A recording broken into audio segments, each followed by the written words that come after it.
Hello everyone and welcome to another video. The follow-up to Saturday's video on Planet Coaster is another Planet Coaster video, this one, episode 2.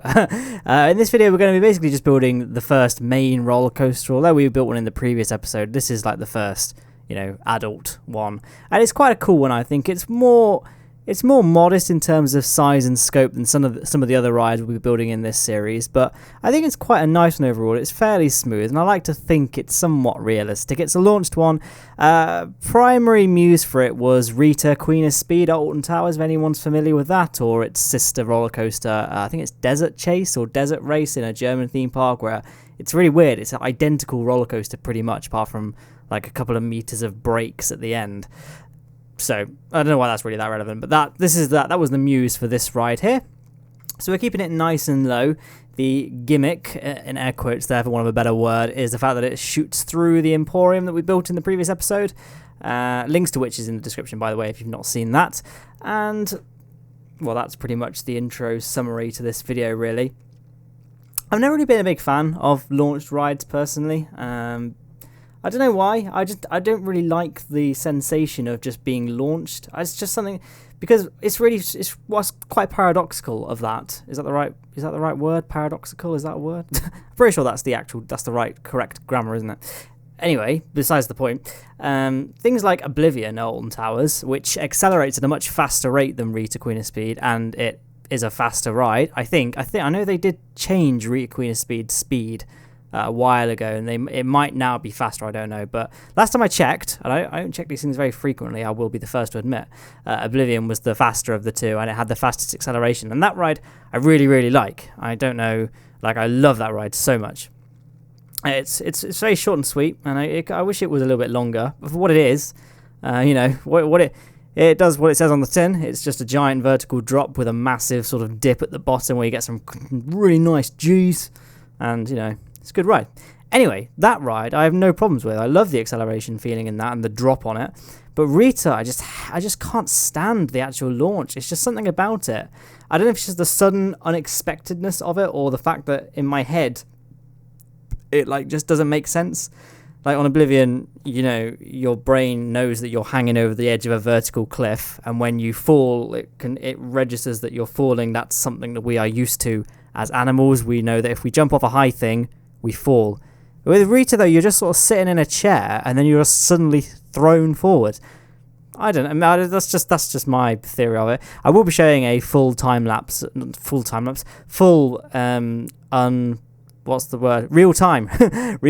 POV at the end of this video, but that will be with all the scenery and things built in. So again, this video is fairly small in scope. I read all the feedback from the last one. People seem to like the length, although this is a slightly shorter video than last time. It's only 20 minutes. It's a mere 20 minutes as opposed to the half an hour of the previous one. So again, if you have any critiques or constructive criticism or anything like that, I am listening. I'm pretty new to making videos of this series, but for those of you that are begging for more Kerbal Space Program, is begging really the right term? People who want to see more Kerbal Space Program, right after I record this commentary, I'm going to record the commentary for Saturday's KSP video. Videos I get uploaded on Saturday tend to get more views. I'm guessing because more people are around on YouTube.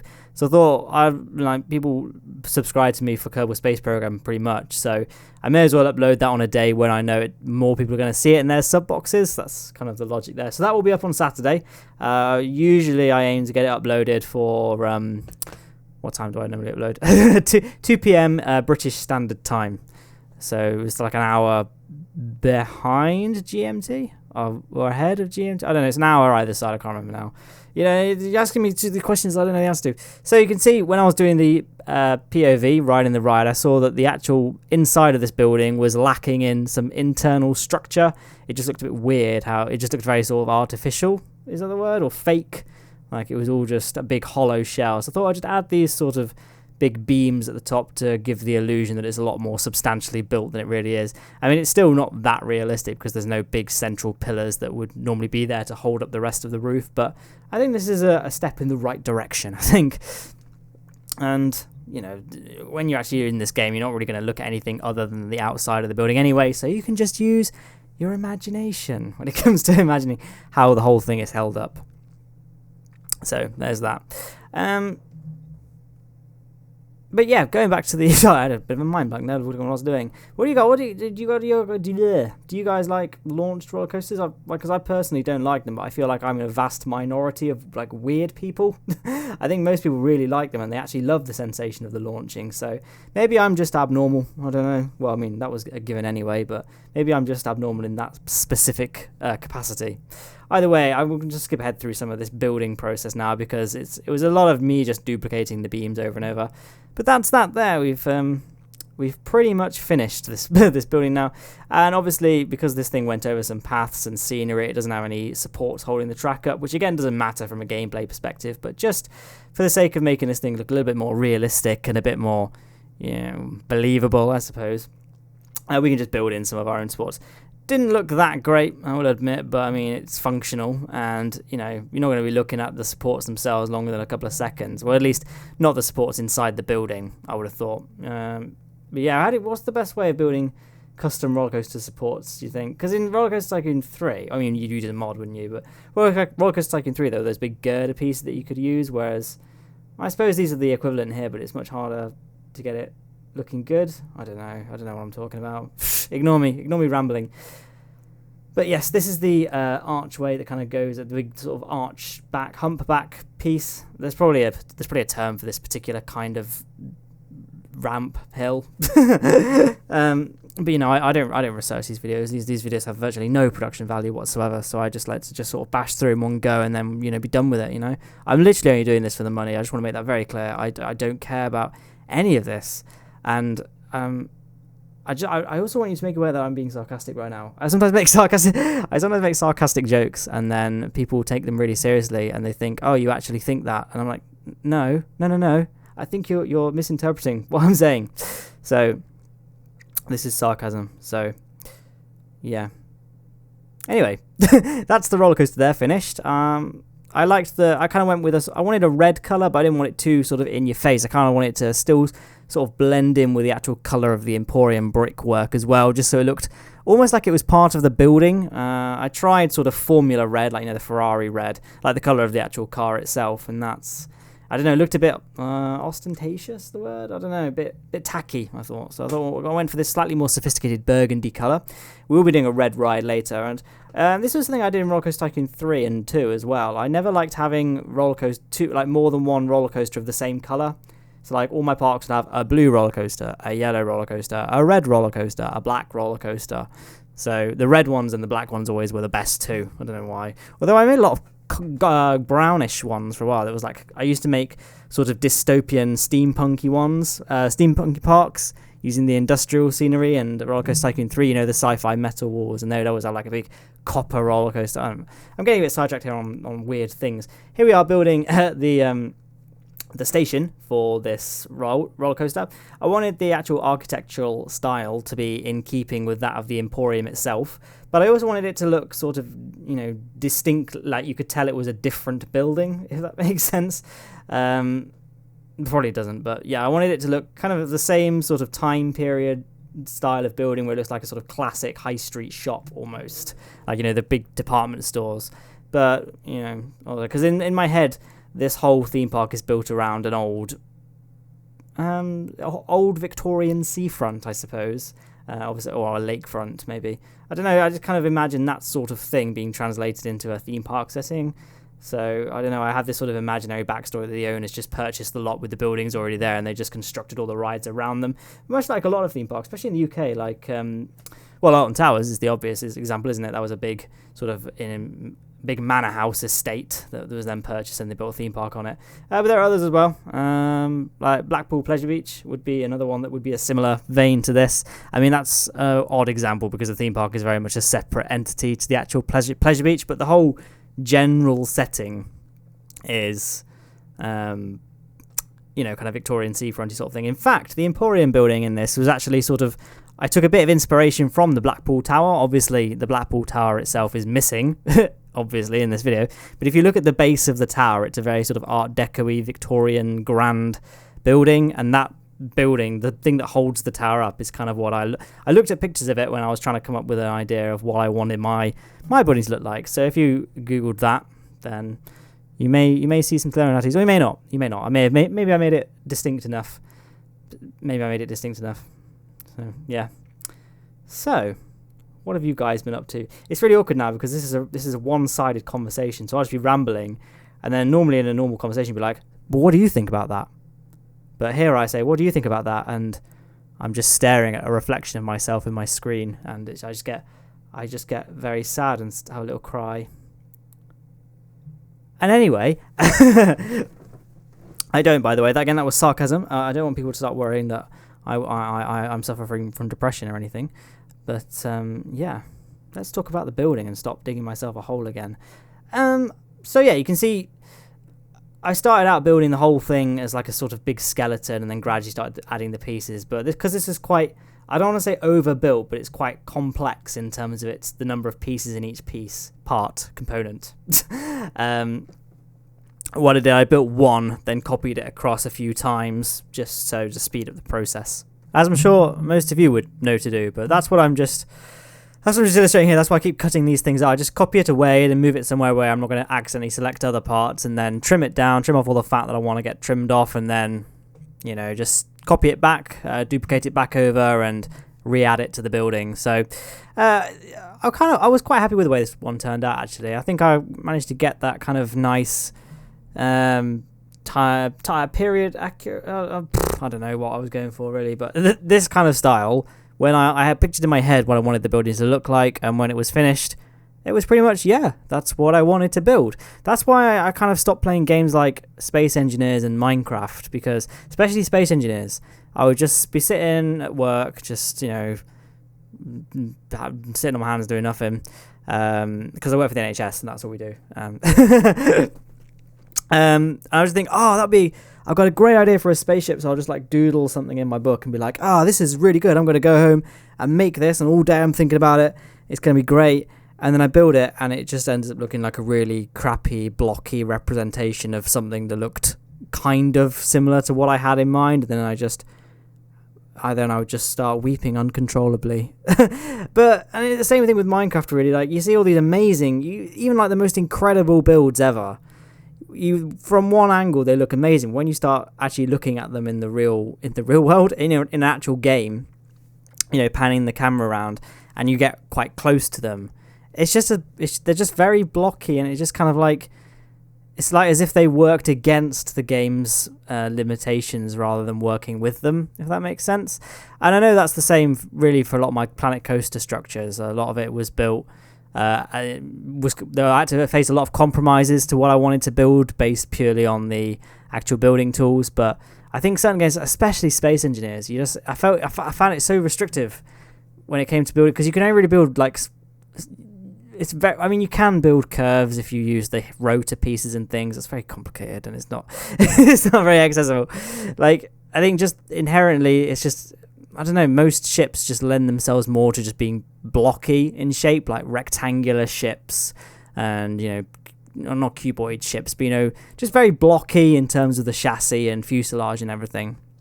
And that was one of the things that before I played Kerbal Space Program, that's always one of the things that really turned me off the game. I was like, but it's just building rockets out of just a set selection of things. Like, I don't really understand what the appeal is there, because I was seeing it more as a game like Roller Coaster Tycoon or Space Engineers or Minecraft, these creative games, when Kerbal Space Program really isn't anything like those games.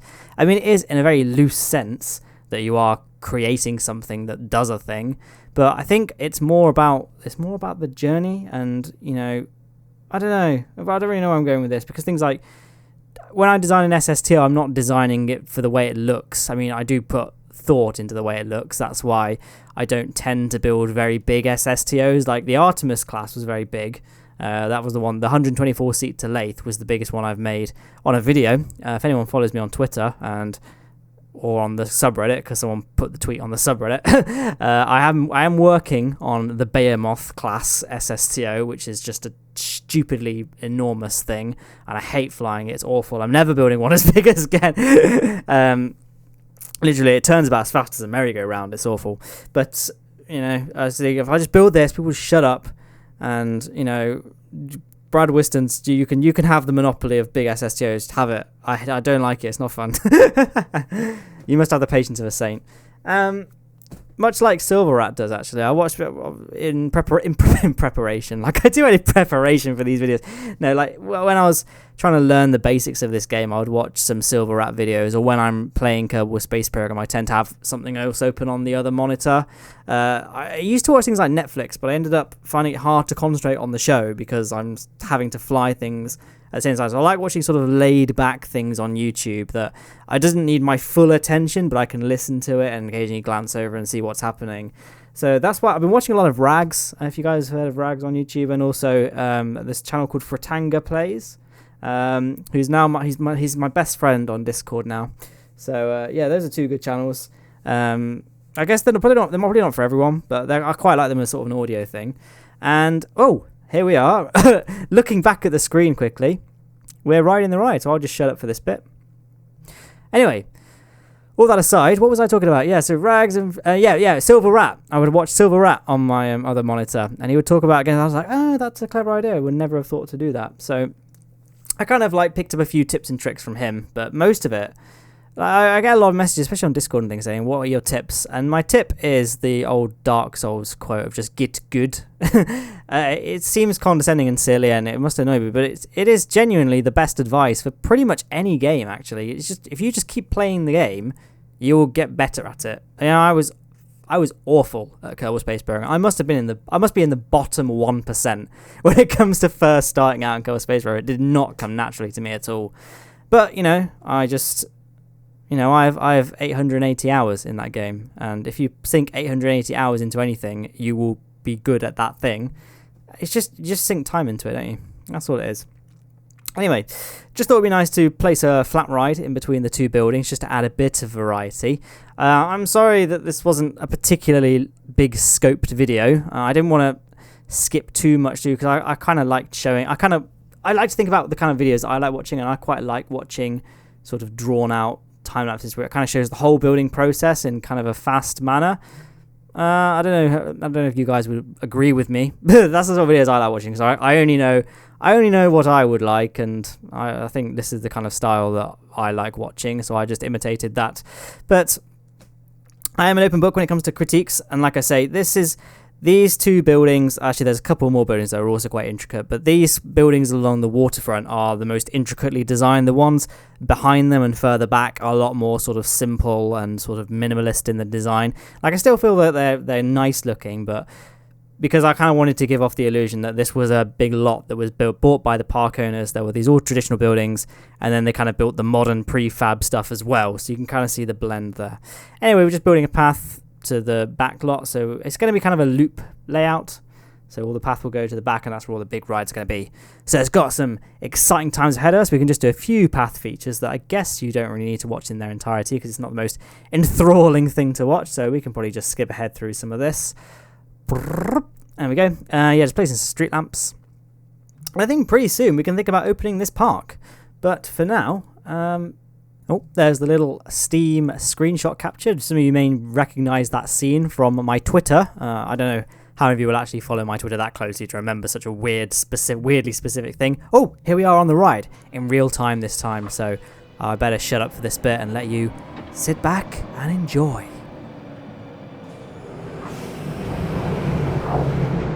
I still feel like I have to say something.